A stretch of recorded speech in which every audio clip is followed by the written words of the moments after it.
Good morning વિદ્યાર્થી મિત્રો, કેમ છો? મજામાં ને? હવે છેલ્લે આપણે આ જોઈ ગયા હતા. એના પછી છે મારો કમરપટ્ટો સૌથી લાંબો છે. તો અહીંયા શું કીધું છે? 14 સેમી લંબાઈ અને 9 સેમી પહોળાઈવાળો એક જાડો કાગળ લો. તમે જૂના પોસ્ટકાર્ડનો પણ ઉપયોગ કરી શકો છો. તેનું ક્ષેત્રફળ કેટલું છે, તેની પરિમિતિ કેટલી છે? તો જુઓ, પહેલાં તો એનું ક્ષેત્રફળ અને પરિમિતિ શોધવી પડશે. તો પહેલાં જુઓ ક્ષેત્રફળ. હવે શું કીધું છે? 14 સેમી લંબાઈ અને 9 સેમી પહોળાઈ એટલે શું થશે? લંબચોરસ થશે. તો એની પરિમિતિ શું થાય? તો અહીંયા સામે લખું છું, જોજો. પરિમિતિનું સૂત્ર શું આવે? 2 ગુણ્યા લંબાઈ વત્તા પહોળાઈ. તો જુઓ, 2 પછી કૌંસમાં લંબાઈ કેટલી આપેલી છે આપણે? 14. તો 14 વત્તા 9. હવે 2 ગુણ્યા 14 ને 9 કેટલા થાય? તો થશે 14 ને 9 14, 15, 16, 17, 18, 19, 20, 21, 22 અને 23. તો 2 ગુણ્યા 23 એટલે શું થશે? 46 સેમી. તો એનું શું મળશે? 46 સેમી એનું પરિમિતિ. હવે એનું ક્ષેત્રફળ શોધવાનું છે. તો અહીંયા નીચે લખું છું ક્ષેત્રફળ. તો ક્ષેત્રફળ શું થાય? લંબાઈ ગુણ્યા પહોળાઈ. તો લંબાઈ કેટલી આપેલી છે? 14 અને પહોળાઈ છે 9. તો 14 નવા 126 એટલે એનું ક્ષેત્રફળ શું મળશે? 126 ચોરસ સેમી. ક્ષેત્રફળ છે એટલે શું લગાવશે? ચોરસ સેમી. હવે શું કીધું છે? હવે તેમાંથી સમાન માપની પટ્ટીઓ કાપો. હવે તમે એક કાગળ લેજો, જેનું માપ લાગજો 14 સેમી અને 9 સેમી. એનામાંથી સમાન માપની પટ્ટીઓ કાપવાની છે. એના પછી શું કીધું છે? જુઓ તો, આ પટ્ટીઓને છેડાઓને ગુંદર પટ્ટી વડે જોડવાથી કમરપટ્ટો તૈયાર થશે. એટલે કે જુઓ, પાનું છે એને એક પેજ હોય એને કાપી સમાન માપનું કાપવાનું છે. એને પછી જોઈન્ટ કરી દેવાનું છે એટલે લાંબી પટ્ટી થઈ જાય એટલે કમરપટ્ટો તૈયાર થઈ જશે. હવે શું કીધું છે? તમારા કમરપટ્ટાની લંબાઈ કેટલી છે? તો લંબાઈ શોધવાની છે. તો જુઓ, પહેલાં તો તમે જો 9 સેન્ટીમીટર પહોળો છે તો 1 સેન્ટીમીટરનું કાપો. 1 સેન્ટીમીટરનો પટ્ટો કાપો તો 14 સેમી લંબાઈ અને 9 સેમી પહોળાઈ થઈ. તો કેટલા? એમાંથી 9 ભાગ પડે, 9 સેમી છે એટલે. તો એનો પછી પરિમિતિ કેટલી મળશે? તો એની પરિમિતિ આપણે મળશે, જો અહીંયા બુકમાં કરું છું, જોજો. જો હવે 14 સેમી લાંબુ છે અને 9 સેમી પહોળું છે.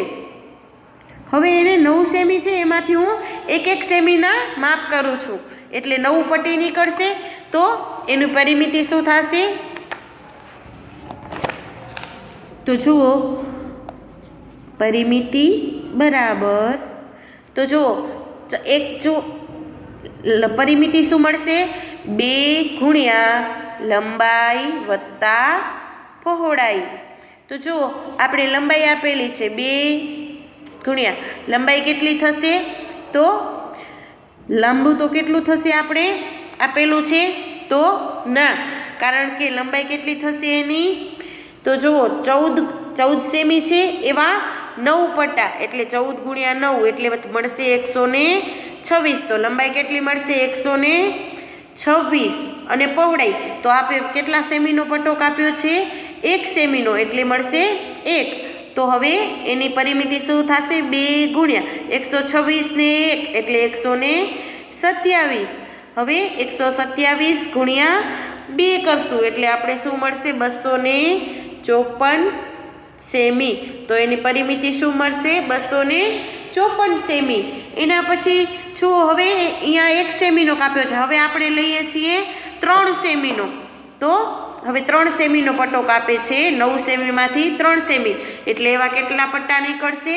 તો 3 ને 3 6, 3 ને 6 ને 3 9 એટલે કેટલા પટ્ટા નીકળશે? 3 પટ્ટા. તો એની લંબાઈ કેટલી થશે? 14 ગુણ્યા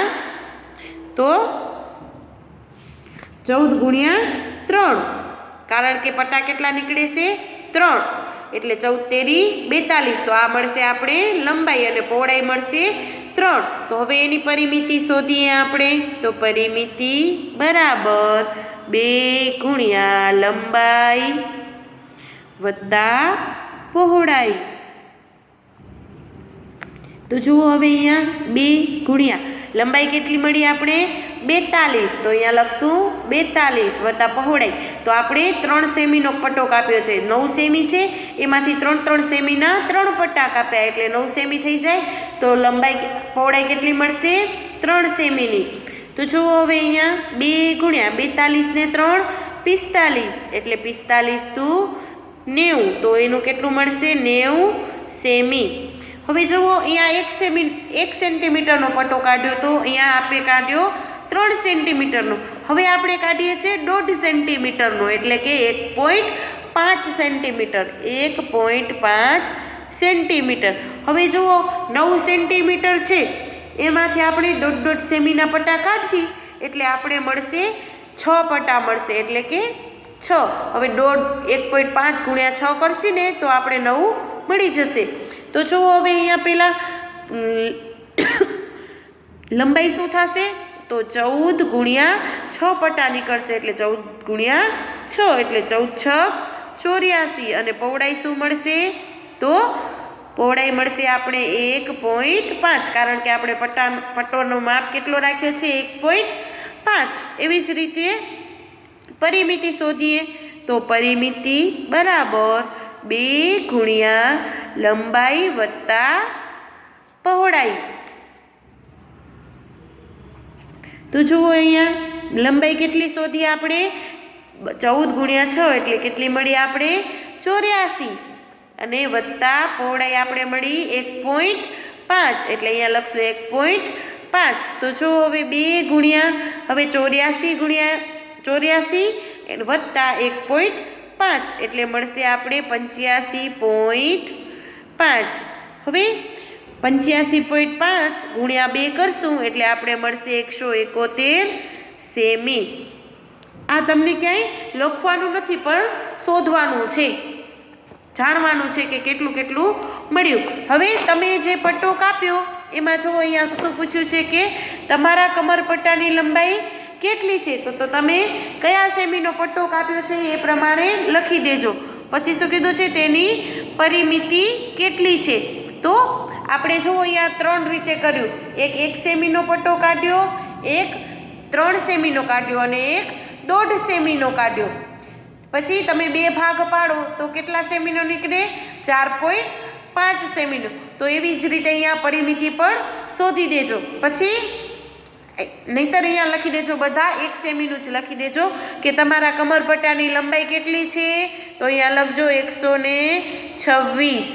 એના પછી છે તેની પરિમિતિ કેટલી? તો આપણે જો અહીંયા પહેલાંમાં 126માં લખ્યું હતું, તો પરિમિતિ કેટલી થતી હતી? 254, એટલે અહીંયા લખજો 254 સેમી. અહીંયા ઉપર પણ શું આવશે? સેમી. હવે શું કીધું છે? વર્ગખંડમાં કોનો કમરપટ્ટો સૌથી લાંબો છે? તો કોનો ગમે એકનું નામ લખી દેજો. હું અહીંયા લખું છું તીર્થ. એના પછી તમારા અમુક મિત્રોનો કમરપટ્ટો બીજા વિદ્યાર્થીઓના કમરપટ્ટા કરતાં લાંબો કેવી રીતે બન્યો? એટલે કે જો હવે લાંબો કેવી રીતે બન્યો? તો જુઓ, એક જણ 1 સેમીનું માપનું કાપે છે, એક જણ 1.5 સેમીનું કાપે, એક જણ 3 સેમીનું કાપે. તો જે નાનું કાપે એનો કમરપટ્ટો કેવો થાય? મોટો. એના પછી છે તમારા કમરપટ્ટાનું ક્ષેત્રફળ એ પોસ્ટકાર્ડના ક્ષેત્રફળ જેટલું જ છે. શા માટે અથવા તો શા માટે નથી? તો જુઓ, હવે પહેલાંનું આપણે ક્ષેત્રફળ જોઈએ પોસ્ટકાર્ડનું. તો 14 ગુણ્યા 9 આપણે આગળ જોયું હતું. અહીંયા જુઓ તો કેટલું મળ્યું હતું? 126. તો હવે જુઓ અહીંયા ક્ષેત્રફળ શોધીએ તો આપણે કેટલું મળશે? 126 ગુણ્યા 1 એટલે કે 126 જ મળશે. હવે અહીંયા જુઓ તો 42 ગુણ્યા 3, તો ક્ષેત્રફળ કેટલું મળશે? 42 ગુણ્યા 3 કરશું, લંબાઈ અને પહોળાઈ છે 42 અને 3, તો ક્ષેત્રફળ કેટલું મળશે? 126. એના પછી જુઓ અહીંયા 84 ગુણ્યા 1.5, 5, તો એમાં પણ ક્ષેત્રફળ કેટલું મળશે? 126. એટલે કે બધામાં ક્ષેત્રફળ તો કેટલું જ મળશે? 126. હવે જુઓ અહીંયા શું કીધું છે? બીજી વખતે કમરપટ્ટો લાંબો બને તે માટે તમે શું કરશો? તો કમરપટ્ટો લાંબો કરવા માટે શું કરશું આપણે? પહોળાઈનું માપ ઓછું કરી દેશું. જો હવે 1 સેમીનો છે તો એની લંબાઈ કેટલી મળે છે આપણે? 126 સેમી. અહીંયા જુઓ 1 સેમીનું કરીએ છીએ ત્યારે લંબાઈ મળે છે 126 સેમી. હવે અડધા સેમીનું કરીએ તો લંબાઈ કેટલી થઈ જાય? એનાથી ડબલ. હવે અહીંયા શું કીધું છે? આ કમરપટ્ટો હાથી માટે છે, તો હાથી માટે કમરપટ્ટો તો કેવો જોઈએ? મોટો. એટલે કે આ કમરપટ્ટો હાથી માટે નથી. પછી બીજું શું કીધું છે? જુઓ, હું આ પોસ્ટકાર્ડમાંથી પસાર થઈ શકું તે માટે મેં પટ્ટીઓને કાપ્યા સિવાય એક લૂપ તૈયાર કરેલ છે. એટલે કે લૂપ તૈયાર કરવાનો છે, એટલે કે સામસામે કાપવાનું હોય ને. પછી જુઓ અહીંયા શું કીધું છે? કોયડો પોસ્ટકાર્ડમાંથી પસાર થવું. શું તમે વિચારી શકો છો કે પોસ્ટકાર્ડને કેવી રીતે કાપવામાં આવે તો તેમાંથી તમે પસાર થઈ શકો? ફોટો જુઓ. જો તમે ખૂબ જ પ્રયત્ન કરો તેમ છતાં પણ ઉત્તર મેળવી ન શકો તો તેનો ઉત્તર આગળ ક્યાંક શોધો. હવે આગળ ક્યાંક આવશે એનો ઉત્તર આગળ છે એ આપણે પછી જોઈશું. હવે જુઓ અહીંયા દરેક જગ્યાએ માણસો જ માણસો. જો હવે અહીંયા શું કીધું છે? તમે આ રમતને મેદાનમાં રમી શકો છો. 1 ચોરસ મીટરનું ક્ષેત્રફળ ધરાવતા 2 ચોરસ બનાવો. તમારા વર્ગને 2 ટુકડીમાં વિભાજિત કરો.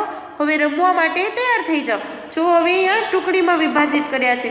જો હવે અહીંયા શું કીધું છે? તમારી ટુકડીમાં આનો પ્રયત્ન કરી જુઓ. 1 ચોરસ મીટરમાં તમે કેટલા લોકો બેસી શકો છો? તો 1 ચોરસ મીટરમાં આપણે 3 જણ બેસી શકીએ. પછી છે તેમાં તમે કેટલા લોકો ઊભા રહી શકો છો? તો બેસી શકીએ એમાં તો વધુ જગ્યા જોઈએ, તો ઊભવામાં ઓછી જોઈએ, એટલે 6 જણ ઊભી શકે છે. પછી કીધું છે કઈ ટુકડી તેના ચોરસમાં વધારે બાળકોને ઊભા રાખી શકે છે? કેટલા વધારે? તો 7. સાવ નાના હોઈએ તો 7 જણ સમાઈ જઈએ 1 ચોરસ મીટરમાં. એના પછી છે કઈ ટુકડી તેમના ચોરસમાં વધારે વિદ્યાર્થીઓ બેસાડી શકે? કેટલા વધુ? તો જુઓ કેટલા વધુ બેસાડી શકશે? તો નાના હોય તો વધુ જણ બેસી શકે, તો 3 થી 4 જણ. અહીંયા આપણે લખ્યું હતું 3 જણ, તો 4 જણ પણ બેસી શકે. એના પછી બી જુઓ, તમારા વર્ગખંડની લંબાઈ મીટરમાં માપો, તેની પહોળાઈ પણ માપો. હવે હું અહીંયા માપ્યું છે તમારા વર્ગખંડનું ક્ષેત્રફળ, તો હું માપી છે લંબાઈ 8 મીટર અને પહોળાઈ માપી છે 5 મીટર. તો એનું ક્ષેત્રફળ એટલે 8 ગુણ્યા 5 એટલે મળશે 40 ચોરસ મીટર. એના પછી છે તમારા વર્ગમાં કુલ કેટલા વિદ્યાર્થીઓ છે? તો અહીંયા લખી દો તમારા વર્ગમાં કુલ કેટલા વિદ્યાર્થીઓ છે. પછી લખજો આથી 1 ચોરસ મીટરમાં કેટલા વિદ્યાર્થીઓ બેસી શકે? તો 1 ચોરસમાં 1 વિદ્યાર્થી બેસી શકે. જો તમે સહેલાઈથી ફરી શકો તેવું ઈચ્છતા હો તો 1 ચોરસ મીટરમાં કેટલા વિદ્યાર્થીઓ હોવા જોઈએ? તો 1. આપણે સહેલાઈથી ફરી શકીએ એટલી જગ્યા તો હોવી જોઈએ ને ક્લાસમાં, એટલે 1 મીટર. એના પછી જુઓ જમીનની વહેંચણી. તો જુઓ અહીંયા ત્રણ ઝાડ આપેલા છે. હવે આપણે સ્વાધ્યાય પોથીમાં જોયું હતું ને કે દરેક ભાગમાં એક ઝાડ આવવું જોઈએ અને દરેક ભાગમાં ક્ષેત્રફળ પણ કેટલું આવવું જોઈએ? સરખું. તો જુઓ હું અહીંયા ભાગ પાડ્યા છે, એક અહીંયાથી આમ અને બીજો આ રહ્યો. તો 3 ભાગમાં વેચાઈ ગયું અને એનું ક્ષેત્ર જુઓ, ત્રણેયમાં એક વૃક્ષ આવી ગયું અને જુઓ ત્રણેયનું ક્ષેત્રફળ જુઓ તો 1 2 3 4 5 6 7 8 9 10 11 12 13 14 15 16 17 18 19 20 21 22 23 24 25 26 27 28 29 અને 30. કુલ ખાના છે 90, એટલે દરેકમાં લેવાના આપણે 30. હવે અહીંયા પણ 30 છે અને અહીંયા પણ 30 છે. હવે જમીનને સરખે ભાગે વેચી શકો છો? તો હા, આપણે સરખે ભાગે વેચી બતાવ્યા. તમે તે કેવી રીતે વેચશે તે બતાવો. તમે આનાથી અલગ રીતે પણ વેચી શકતા હો તો વેચજો, પરંતુ દરેકમાં એક વૃક્ષ તો આવવું જ જોઈએ. એના પછી જુઓ સામેની બાજુએ શું કીધું છે? આ ચિત્રમાંના દરેક ચોરસને 1 ચોરસ મીટર જમીન સમજવામાં આવે તો દરેક બાળકના ભાગે કેટલી જમીન આવશે? તો દરેક ભાગ જુઓ અહીંયા જુઓ કેટલા છે? 3 બાળક. તો 3 દરેકના ભાગે કેટલી આવશે 30. જો અહીંયા એક લાઈનમાં કેટલા છે 1 2 3 4 5 6 7 8 9 ને 10 એટલે લંબાઈ કેટલી છે 10. જ્યારે પહોળાઈ જુઓ 1 2 3 4 5 6 7 8 અને 9 એટલે પહોળાઈ છે 9 એટલે એનું ક્ષેત્રફળ કેટલું થાય 10 ગુણ્યા 9 એટલે કે 90 અને 3 ભાગમાં વેચ્યું છે એટલે ભાગ્યા 3 એટલે કેટલી જમીન આવશે દરેકને 30 ચોરસ. હવે શું કીધું છે ચુમકી ઝુઝરી અને ઇમરાનને વાડ બનાવવા માટે વાયરની જરૂર છે. કોને વાડ બનાવવા માટે સૌથી વધુ વાયરની જરૂર પડશે તો બધાનું જો 30-30 જ છે એટલે બધાને કેવી જરૂર પડશે સરખી એટલે કે સરખા.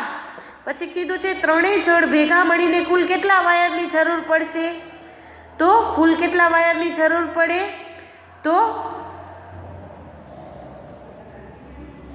જો આખો એકને કેટલાની જરૂર પડે 30 તો બધા થઈને કેટલી જરૂર પડે અહીંયા જો 10 વત્તા 9 એટલે કે 19 19 વત્તા 2 એટલે 19 દુ 38. એના પછી જુઓ મહાવરો આપેલું છે એ આપણે સ્વાધ્યાય પોથીમાં જોઈ ગયા કે હાથ રૂમાલ નાનું હોય તો એનું માપ કેવું હોય ચોરસ સેમીમાં. પછી સાડી જુઓ તો મોટી હોય તો એનું માપ છે ચોરસ મીટરમાં. પછી પુસ્તકનું પાનું તો એ નાનું હોય એટલે ચોરસ સેમીમાં. પછી શાળાની જમીન તો ચોરસ મીટરમાં. પછી શહેરની કુલ જમીન તો શહેર તો ઘણું બધું મોટું હોય એટલે એનું ચોરસ કિલોમીટરમાં. પછી છે વર્ગખંડનો દરવાજો તો ચોરસ મીટરમાં. ખુરશીની બેઠક તો ચોરસ સેમીમાં. પછી બ્લેકબોર્ડ તો ચોરસ મીટરમાં. પછી ભારતીય ધ્વજ તો એ પણ ચોરસ સેમીમાં. પછી એવી જમીન કે જેના પર નદી વહેતી હોય તો નદીનો ભાગ તો કેવો હોય મોટી. નદી તો મોટી હોય તો એનું માપ કેવું હોય ચોરસ કિલોમીટરમાં. એના પછી જુઓ તો આ છે એ આપણે પછીના લેક્ચરમાં જોઈશું. Thank you.